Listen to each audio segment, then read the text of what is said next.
One विभागामार्फत यमाई तलाव इथं तुळशीवन विकसित करण्यात आलं असून जिल्ह्याचे पालकमंत्री विजय देशमुख यांनी आज तुळशीवनास भेट देऊन पाहणी केली।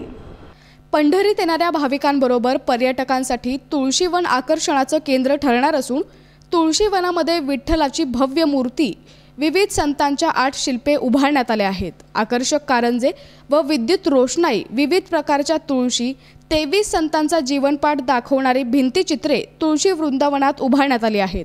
तसेच सर्व तुळशी वृंदावन परिसर CCTVच्या कक्षेत आणलाय। पालकमंत्री देशमुख यांनी तुळशी वृंदावनाची पाहणी करून अन्य विकास कामांची माहिती घेतली।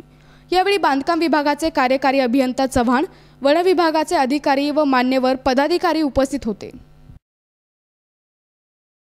25 तारखेला माननीय वित्तमंत्री माननीय सुधीर भाऊ मुनगंटीवार साहेब पंढरपूरला येत आहेत। नमामि चंद्रभागा अंतर्गत तुळशी वृंदावनचं जी सुशोभीकरण केलेलं आहे तिथं जवळपास एक 8 प्रकारच्या तुळशीच्या जातीचे तुळशी लावून आणि तिथल्या सगळ्या संतांचं तिथं चित्रीकरण करून आणि त्यांची माहिती चित्रीकरणामध्ये प्रत्येक संतांचं 3-4 चित्र काढून त्याचं माहिती करणं आणि तिथलं सुशोभीकरण करून या 25 तारखेला ते 1 वाजता त्याचा शुभारंभ होऊन लोकांसाठी लोकार्पण होणार आहे।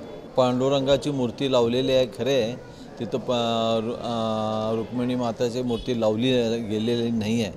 आपण आत्ता निदर्शनात आणून दिले, मगाशी सकाळी मी आलो आणि मी बघितल्यावर मी त्यांच्या निदर्शनात आणून भविष्यकाळात तेही मूर्ती बसवण्यात येते।